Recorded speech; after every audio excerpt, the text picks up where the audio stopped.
जय माताजी मित्रों, स्वागत है આજના નવા વિડીયોમાં। આજે તારીખ છે 12/7/2026 ને ગયા વખતે મિત્રો આ ટાઈમમાં મિત્રો બનાસકાંઠા જળાશયમાં પાણીનું આગમન થઈ ગયું હતું અને આ વખતે મિત્રો હજુ સુધી આપણે બનાસકાંઠા જિલ્લાના જીવાદોરી સમાન ગણાતા દાંતીવાડા ડેમ, સીપુ ડેમ અને મુક્તેશ્વર ડેમ ઉપર એક નજર કરીએ તો હજુ સુધી મિત્રો એક પણ જળાશયમાં પાણીનું આગમન થયું નથી અને તેના લીધે ખેડૂતો મિત્રોના મનમાં ચિંતાલાયક પ્રશ્નો ઊભા થવા જઈ રહ્યા છે કે શું આ વખતે બનાસકાંઠા જળાશયમાં પાણીનું આગમન થશે કે નહીં। કારણ કે મિત્રો અંબાલાલ પટેલને હવામાન નિષ્ણાત આગળ પ્રમાણે ગુજરાતમાં ચોમાસું આ વખતે ઓછું લખી રહ્યા છે, એટલે શું આ વખતે મિત્રો પાણીની અછત મિત્રો મુશ્કેલી પણ પડી શકે છે। કારણ કે મિત્રો ચોમાસાની શરૂઆત થઈ ગઈ છે અને હજુ સુધી મિત્રો બનાસકાંઠા જિલ્લામાં જેવો તેવો વરસાદ પડ્યો નથી અને તેના અંગે બનાસકાંઠા જળાશયમાં પાણીનું આગમન થયું નથી અને તેના લીધે ખેડૂતો મિત્રોના મનમાં ચિંતાલાયક પ્રશ્નો ઊભા થવા જઈ રહ્યા છે કે શું આ વખતે બનાસકાંઠા જળાશયમાં પાણીનું આગમન થશે કે નહીં। કારણ કે મિત્રો બનાસકાંઠા જિલ્લાના જીવાદોરી સમાન ગણાતા દાંતીવાડા ડેમ, સીપુ ડેમ અને મુક્તેશ્વર ડેમમાં પાણીની આવક શરૂ નહીં થાય તો ખેડૂતો મિત્રોને સિંચાઈ કરવામાં પણ મુશ્કેલી થતી જોવા મળશે।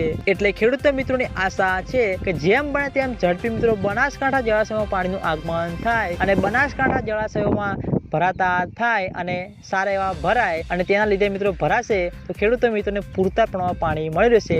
ગયા વખતે મિત્રો દાંતીવાડા ડેમ તેની સપાટી પ્રમાણે ભરાણો હતો અને મુક્તેશ્વર ડેમ તેની સપાટી પ્રમાણે સંપૂર્ણ રીતે ભરાણો હતો। તેના અંગે ખેડૂતો મિત્રોને સિંચાઈ કરવામાં પૂરતા પ્રમાણમાં પાણી મળી રહ્યું અને આ વખતે મિત્રો હજુ સુધી આવક શરૂ થઈ નથી, એટલે ખેડૂતો મિત્રોની આશા છે કે જેમ બને તેમ ઝડપી મિત્રો બનાસકાંઠા જળાશયમાં પાણીનું આગમન થાય। અને આજના વિડીયોમાં આટલું હતું। તમે બધા અમારી ચેનલ ઉપર નવા હોય તો વિડીયોને લાઈક કરી દેજો, કોમેન્ટ કરી દેજો અને ચેનલને સબસ્ક્રાઈબ પણ કરી દેજો। તો મિત્રો જય માતાજી।